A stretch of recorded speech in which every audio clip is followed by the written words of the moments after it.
Assalamualaikum warahmatullahi wabarakatuh. Bismillah, alhamdulillah. Ibu bapak sekalian, alhamdulillah. Pada siang hari ini kita bisa melanjutkan materi tentang perjodohan, ya kan? Materi yang kemarin kita bahas tentang perkawinan. Karena itu mungkin ada satu dua yang perlu disampaikan, monggo ibu-ibu atau bapak-bapak, monggo kita sharing bersama.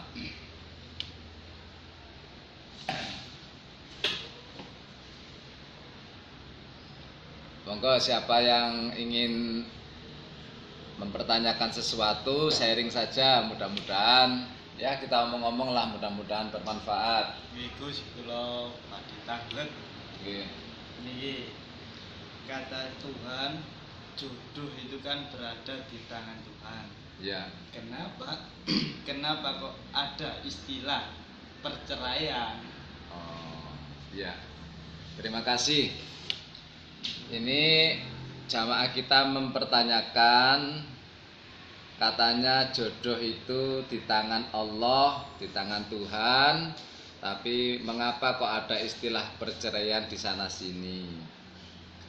Memang seperti yang kemarin saya sampaikan, bahwasanya ada dua Al-Quran, maksud kami ada ayat Al-Quran dua ayat yang diawali dengan subhana, ya kan, masih ingat? Satu tentang Isra Mi'raj, subhanalladzi asra bi abdihi, dan seterusnya. Yang kedua, subhanalladzi khalaqal azwaja kullaha, surat Yasin. Hanya ada dua yang ayatnya diawali dengan subhana. Itu menunjukkan bahwasanya Isra Mi'raj dan perkawinan itu 100% haknya Allah. Tapi apa yang disampaikan oleh saudara kita tadi memang betul. Kalau memang itu Allah yang memutuskan, yang menentukan, mengapa ada perceraian?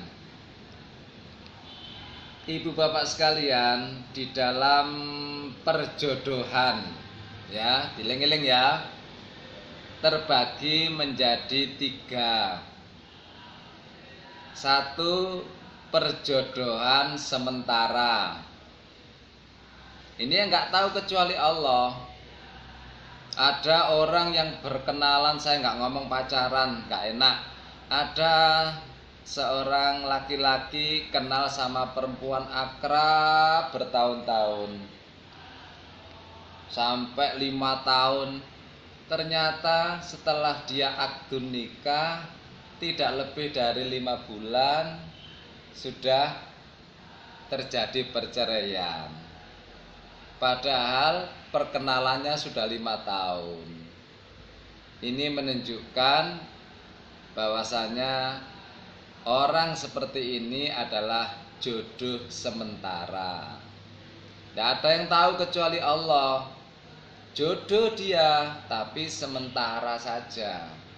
Ketika ada konflik yang tidak bisa dipertahankan, apa boleh buat, dipikir antara positif dan negatifnya sudah mentok kuat, dengan alasan yang masuk akal, apa boleh buat. Itu namanya perjodohan sementara.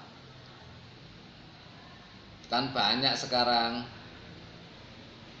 menikah untuk 3 bulan cerai. Waduh, ini namanya perjodohan sementara. Ada lagi perjodohan dunia. Apa perjodohan dunia itu? Dia jodoh antara pasutri, ini jodoh, tapi jodohnya hanya di dunia. Kapan dan ciri-cirinya itu apa saja jodoh dunia? Bila antara suami dan istri aktivitas mulianya tidak sama. Yang laki senengane ngetan, yang wedok senengane ngulon ke barat.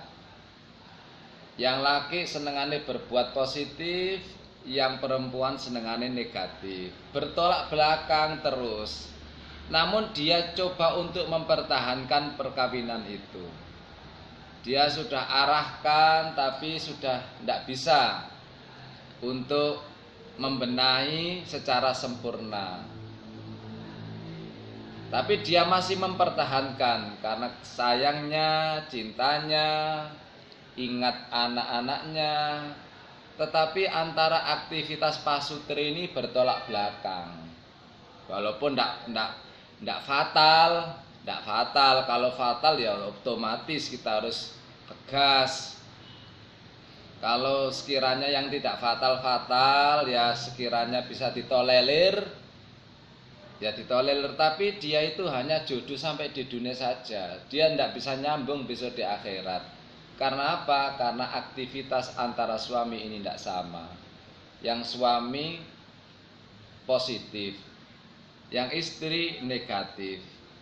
Yang istri bijine 5 atau 6, yang suami bijine 9, otomatis nggak sama. Dia jodoh tapi hanya di dunia saja. Yang ketiga, jodoh dunia akhirat. Kita doakan mudah-mudahan kita semuanya, keluarga kita ini jodoh tidak hanya di dunia tetapi akhirat. Bila mana pasutri ini saling melengkapi. Yang suami kendor ibadai disupport istri.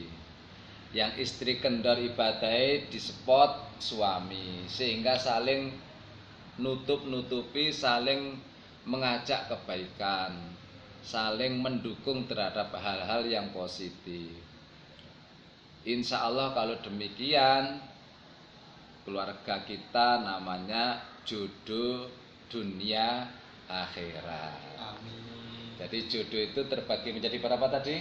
3. Jodoh sementara ketika ada perceraian.